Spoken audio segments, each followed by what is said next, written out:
So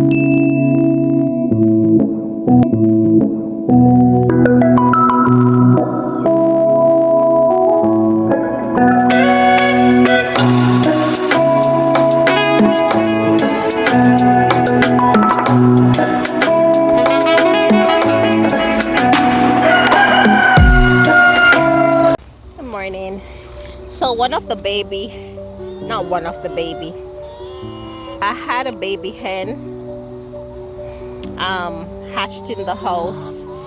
So she's been in a cage. I put her in the coop to introduce the herd to her, but I just saw an egg in her cage. So I wanted to keep her in the big coop, which is over there, but I think I'm gonna keep her in the small coop because it's less, hens to deal with. But I did separate her from the rest.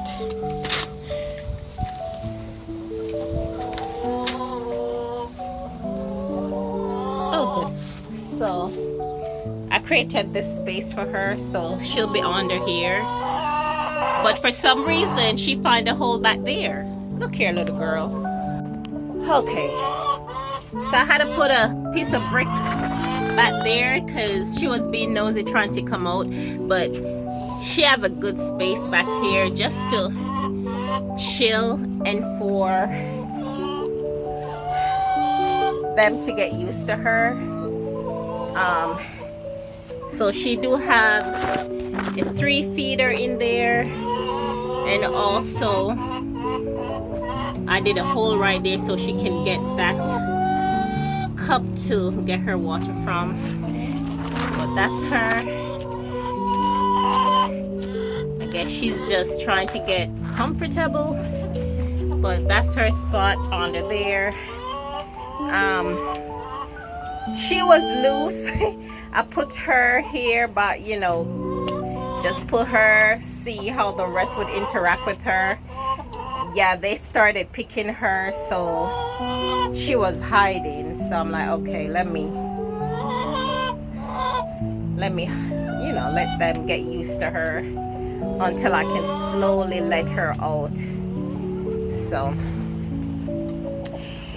yeah. So I have 10 hens in this cage. Not cage, this coop. So I have 10 in here. Don't come out. They usually lay on that shelf. Some go up there to sleep. Some chill up there. They mainly sleep over here. And then this coop have, I think 18. I have 31 hens in all. Well, 30 hens. Look at this, guys. These are just the seeds that I usually throw in their run. And I got some nice sunflower seeds. I got corn. Is this corn? I don't think this is corn. I don't know. But it's just from the seeds that I throw, like some chicken scratch. But this is the bigger coop. This is their water.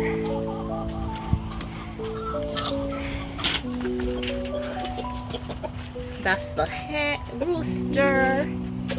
This is their water.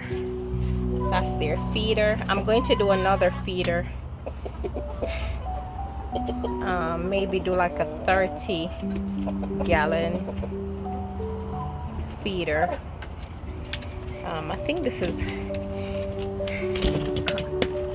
come on.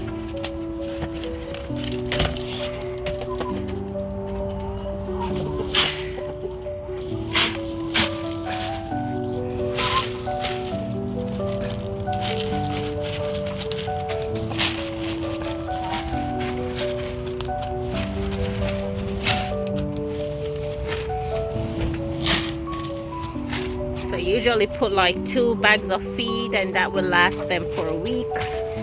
But I only did like 1. So tomorrow I'll just put another bag in here. But this is their layout. This is where they go on at nights.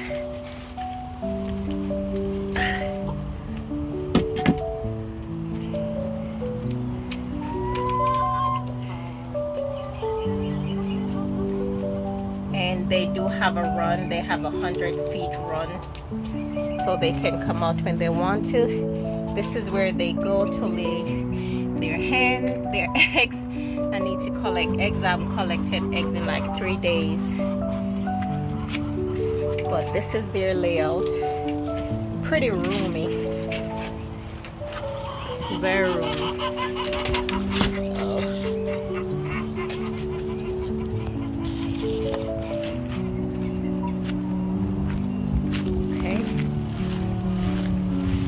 So this is they can come here to get sun if they do not want to come in their run, but they're mainly in the run, especially when the weather is good. I made this run by myself. So this is 100 feet going around. Right here have some nice shade, so they'll just come right here and chill most of the day, and then it finish off right there. So it actually goes right around the fish pond.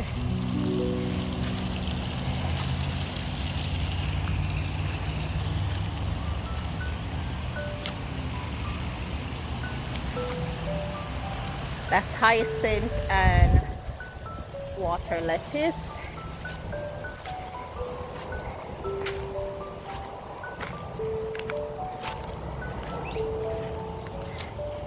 So with like my first video, I think it was my first or third video I did like the IBC tanks to do my fish farming in. I had a lot of issues with that, especially if the power went out. So I have this one left. I ate the catfish and whatever, the catfish and tilapia that was in it, around 20. Did not really realize there was 2 catfish left, and they've been living in here for weeks and nothing is wrong with them. I guess the water is, you know, set for them or have enough oxygen. But I did add an aeration pump just to create some bubbles here, just in case the 2 catfish is pregnant. I don't want to bother them, so I'm just gonna leave this tank here until maybe a few months. I'll see. But that's it. And I had 2 IBC tank, and of course I use one of them for water for the big coop, and that container, the blue one right here, I use for the small, for this coop. So, you know, everyone is not like trapped in the coop. I just want to make sure they have enough range to come out and enjoy the sun. And also, what I wanted to say, I forgot. Yeah, just enough to come out and enjoy the sun. And the reason I did create this is just to keep them protected, because I do see raccoons and possum around, and you know, maybe a dog or 2 might come in my backyard, although I do have a gate. I don't know where they're coming from, so I just want to make sure they are safe, because I lost about 5 hens from possum or raccoon. So I had to make sure that the runs are well secured, because they would, because first I had this kind of wire, this first wire right here,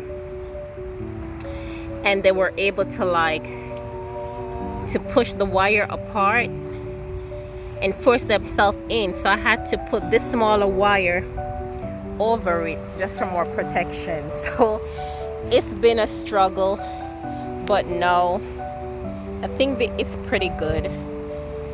They're safe. I don't want to even move the run anymore because I have a lot of